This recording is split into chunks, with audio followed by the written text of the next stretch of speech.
Thank you, Chairman Durbin and Ranking Member Graham, for having me here today to speak about voting rights in America, the country that I love dearly. More importantly, I'm here to talk about the left's soft bigotry of low expectations.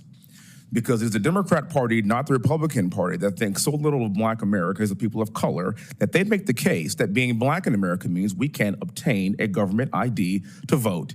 And that's not only a ridiculous assertion, it's demeaning and it's insulting. When it comes down to it, many of my colleagues on the left like to pretend that we're still living in the 1950s. Well, we're not. I've got some good news for you. It's 2024, and I know what year it is because I've been Black for just over 40 years.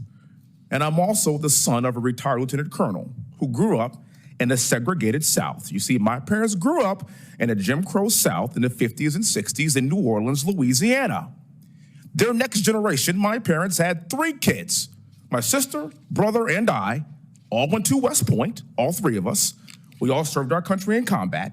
And I sit before you today as a sitting United States congressman in a district in a suburb of Houston, Texas, that's a white majority district, that President Trump would have won by 25 points, and I won by almost 30 points. And that doesn't happen unless we've made some incredible progress in this great nation. Now, my colleagues on the left like to say that common sense voting laws, including requiring a government-issued ID, are racist, discriminatory, and burdensome. Do you know what my father had back in the 40s and 50s before it was even cool? A government-issued ID. And continuing in his footsteps, I too have multiple government-issued IDs, and while that might be shocking to many people in this country, people may ask, how's that happen? It's very simple. It's personal responsibility for all Americans in this country, regardless of what you look like. Sitting with me today is my global entry card, my military ID card, my Texas driver's license, my Texas license to carry, because that's how we roll in Texas, my congressional card, and of course, the good old-fashioned American passport. What sorcery is this? What am I, the Black Houdini? How was I able to pull off the impossible and attain not 1, not 2, not 3, but 6 government-issue IDs? Personal responsibility in this country. I fought for this country as an Apache helicopter pilot to protect free and fair elections, and having a government-issued ID isn't racist, it's American. You need to have an ID to drive a car, to check into the airport, open a bank account.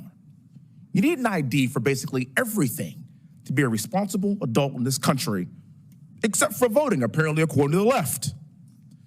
Black America does not need well-meaning liberals putting their arms around us and telling us how we should go to the polls. In fact, if you look at recent headlines and polls, you will find that Black men specifically in this country are more fired up than ever to participate in the next presidential election.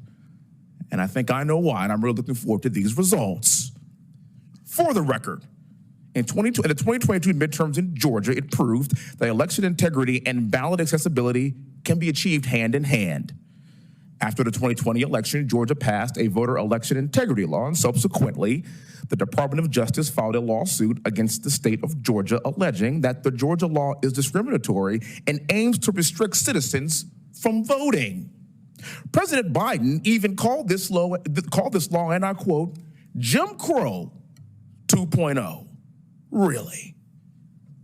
In my humble opinion, referencing Jim Crow for common sense election integrity laws is offensive to those who actually experienced Jim Crow, like my parents and their parents before them. In fact, the law wasn't discriminatory at all, because in the 2022 midterms, Georgia voters shattered voter turnout records across the state. And despite that record-breaking turnout in Georgia, the DOJ lawsuit is still pending. I suspect that it's because that record-breaking turnout resulted in a Republican governor being elected in Georgia, but I digress. I'm going to say the quiet part out loud, which I tend to do. I have a lot of respect for John Lewis, but the John Lewis Voting Rights Advancement Act is not about protecting voting rights. It's about solidifying Democrat power nationally. It's about federal control over state and local elections, which, by the way, is unconstitutional. It's about diminishing the security of our elections. And voter integrity laws aren't discriminatory, they are required for a functioning constitutional republic. I'm going to tell you today, I categorically reject the soft bigotry of low expectations. Black Americans and people of color are proud. We expect more of ourselves. That's what Black excellence really means to me. And above all else, we don't need a new solution to a problem that doesn't exist. Let me be clear. Making it to the polls to vote in person with an ID in this country today is a very low bar, extremely low bar. We can do it, white people can do it, Black people can do it, Americans can do it. And we should all want that for free and fair elections. If you want to be on the right side of history, you should reject the Democrats' party's attempt to wind the clock back 70 years, because I'm sitting right here in front of you and I'm here to tell you we've come a long way. Let's continue this progress. Thank you for your time. Thank you, Chairman. Thank you, sir, for having me.